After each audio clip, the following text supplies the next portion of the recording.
అపోస్తలుడైన పౌలు ఎఫెసీయులకు రాసిన పత్రిక 1వ అధ్యాయము. దేవుని చిత్తము వలన క్రీస్తు యేసు అపోస్తలుడైన పౌలు ఎఫెసులోనున్న పరిశుద్ధులను, క్రీస్తు యేసునందు విశ్వాసులనైన వారికి శుభమని చెప్పి వ్రాయునది. మన తండ్రి అయిన దేవుని నుండి, ప్రభు అయిన యేసుక్రీస్తు నుండి మీకు కృపయు సమాధానమును కలుగునుగాక.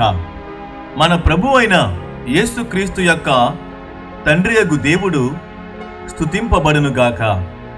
ఆయన క్రీస్తునందు పరలోక విషయములలో ఆత్మ సంబంధమైన ప్రతి ఆశీర్వాదమును మనకనుగ్రహించెను. ఎట్లనగా తన ప్రియుని యందు తాను ఉచితముగా మనకనుగ్రహించిన తన కృపా మహిమకు కీర్తి కలుగునట్లు తన చిత్త ప్రకారమైన దయా సంకల్పము చొప్పున యేసుక్రీస్తు ద్వారా తనకు కుమారులనుగా స్వీకరించుటకై మనలను ముందుగా తన కోసము నిర్ణయించుకొని, మనము తన ఎదుట పరిశుద్ధులమును నిర్దోషులమునై ఉండవలనని జగత్తు పునాది వేయబడక మునిపే ప్రేమ చేత ఆయన క్రీస్తులో మనలను ఏర్పరచుకొనెను. దేవుని కృపా మహదైశ్వర్యమును బట్టి ఆ ప్రియుని యందు ఆయన రక్తము వలన మనకు విమోచనము, అనగా మన అపరాధములకు క్షమాపణ మనకు కలిగియున్నది. కాలము సంపూర్ణమైనప్పుడు జరగవలసిన ఏర్పాటును బట్టి ఆయన తన దయా సంకల్పము చొప్పున తన చిత్తమును గూర్చిన మర్మమును మనకు తెలియజేసి, మనకు సంపూర్ణమైన జ్ఞాన వివేచన కలుగుటకు ఆ కృపను మన ఎడల విస్తరింపజేసెను. ఈ సంకల్పమును బట్టి ఆయన పరలోకములో ఉన్నవే గాని భూమి మీద ఉన్నవే గాని సమస్తమును క్రీస్తునందు ఏకముగా సమకూర్చవలెనని తనలో తాను నిర్ణయించుకొనెను. మరియు క్రీస్తునందు ముందుగా నిరీక్షించిన మనము తన మహిమకు కీర్తి కలగజేయువలనని దేవుడు తన చిత్త ప్రకారమైన సంకల్పమును బట్టి మనలను ముందుగా నిర్ణయించి ఆయన యందు స్వాస్థ్యముగా ఏర్పరచెను. ఆయన తన చిత్తానుసారముగా చేసిన నిర్ణయము చొప్పున సమస్త కార్యములను జరిగించుచున్నాడు.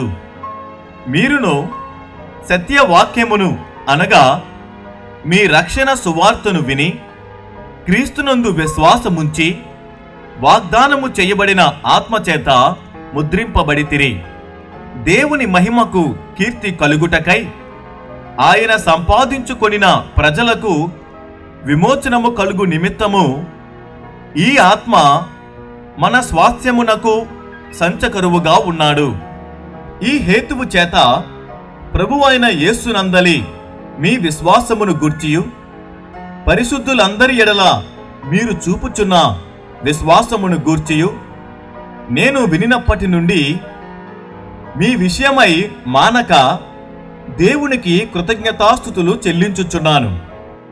మరియు మీ మనోనేత్రములు వెలిగింపబడినందున ఆయన మిమ్మును పిలిచిన పిలుపు వలనైన నిరీక్షణ ఎట్టిదో, పరిశుద్ధులలో ఆయన స్వాస్థ్యము యొక్క మహిమైశ్వర్యమెట్టిదో, ఆయన క్రీస్తునందు వినియోగపరిచిన బలాతిశయమును బట్టి విశ్వసించు మనయందు ఆయన చూపుచున్న తన శక్తి యొక్క అపరిమితమైన మహాత్మ్యమెట్టిదో మీరు తెలుసుకొనవలెనని మన ప్రభువైన యేసుక్రీస్తు యొక్క దేవుడైన మహిమ స్వరూపియగు తండ్రి తన్ను తెలుసుకొనుటయందు మీకు జ్ఞానమును ప్రత్యక్షతయును గల మనస్సు అనుగ్రహించునట్లు నేను నా ప్రార్థనలయందు మిమ్మును గూర్చి విజ్ఞాపన చేయుచున్నాను.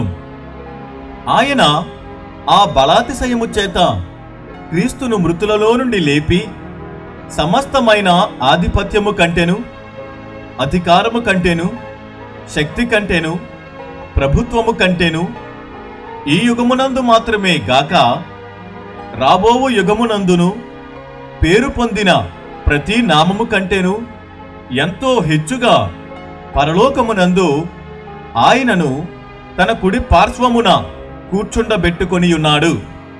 మరియు సమస్తమును ఆయన పాదముల క్రింద ఉంచి సమస్తము పైని ఆయనను సంఘమునకు శిరస్సుగా నియమించెను. ఆ సంఘము ఆయన శరీరము. సమస్తమును పూర్తిగా నింపుచున్న వాని సంపూర్ణత అయి ఉన్నది.